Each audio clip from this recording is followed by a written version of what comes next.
Hi, this is Congressman Tom Cole. This is another one of our weekly chats, and I'm actually broadcasting to you today from the boardroom at Duncan Regional Hospital. I've just had the opportunity to tour the emergency room here. Thank all the workers who are under an enormous amount of strain dealing with not only their normal workload, but obviously the recent spike in the Delta variant of COVID-19. And we went up to the intensive care unit and saw some of the really tragic and difficult cases there.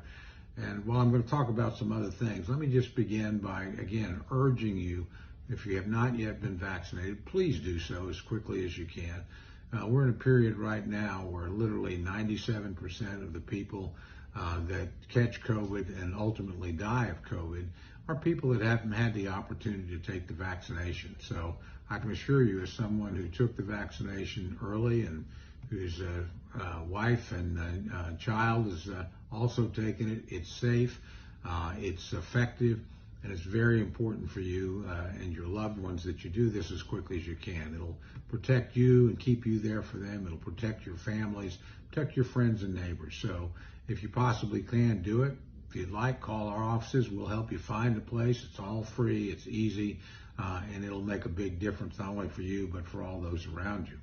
Having said that, this is a period of time when Congress is out of session, so I've been doing a lot of traveling. Not surprisingly, COVID-19 has been a big topic. I've visited a number of hospitals, healthcare facilities, skilled nursing homes.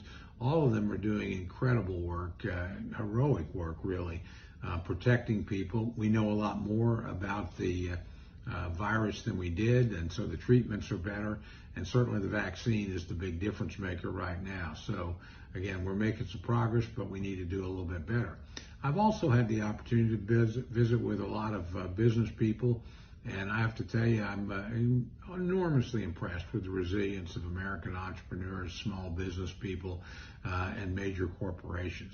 They've not only adapted to this problem, frankly, in many cases, they're having one of the best years of their life. The economy is going extremely well right now. I think it was going well before COVID, and I think those basic, forces are still in place, and we're moving ahead. So that's good news. I'm also hearing a lot about Afghanistan over the last few days in particular. What's happened there is a tragedy. There's profound differences of opinion as to whether or not we should have stayed in Afghanistan or not, but there's no difference of opinion, I can tell you, in the 4th District about how botched the evacuation has been. People ask me, why did the military come out first rather than last? Shouldn't have you gotten all the people out before we took troops out, because we're now having to send troops back in? That's a pretty good question. People wonder why we didn't keep Bagram Air Force Base, where we could have had complete air superiority over all of Iraq. We would have a much more protected facility with easier access to Americans. Again, that's a hard question to answer. So I think there's a universal opinion, no matter whether you thought we should be there or stay there. Most people think how we left has been a national embarrassment and a debacle, and frankly, I feel that way, and I know my colleagues in the Oklahoma delegation do as well. We're also getting ready to go back to Congress next week, and it's very uncertain as to what we'll be doing. Originally, we were called back in to deal with something called a budget resolution to deal with the so-called $3.5 trillion reconciliation bill. We've also been called back in, or could be, to deal with the so-called bipartisan infrastructure package. The bipartisan infrastructure package would pass overwhelmingly if it were put on the floor. But Speaker Pelosi said, I'm not putting it on the floor until I know we have enough votes in the Senate and the House to pass the $3.5 trillion much bigger bill. That bill will have no Republican support whatsoever. It dramatically increases taxes on corporations and businesses. It dramatically increases the estate taxes in ways that will make it very difficult for family farms and ranches and small businesses to be passed on to heirs. Again, it's a very narrowly divided Congress, and I think it's very unclear as to whether or not that can happen. Finally, I've had the opportunity to visit quite a few federal installations in my district, particularly Tinker Air Force Base and Fort Sill Army post. Boy, you're always impressed with the men and women that continue to defend the United States under every possible circumstance. We also, of course, have an enormously capable and dedicated civilian workforce.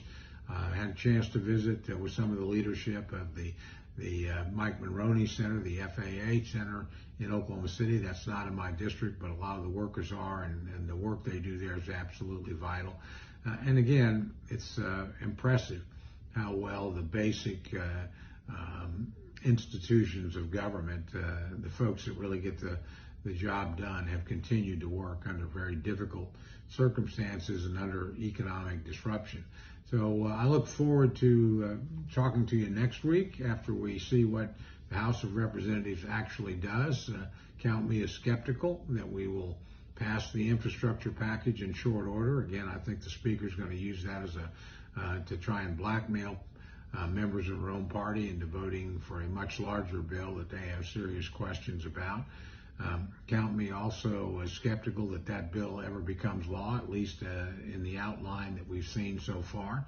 And finally, we'll also keep working on the normal appropriations process that funds government. I suspect we'll have to do what's called a continuing resolution, that is continuing funding at current levels at the end of September toward the end of the fiscal year, and hopefully we can negotiate a larger deal.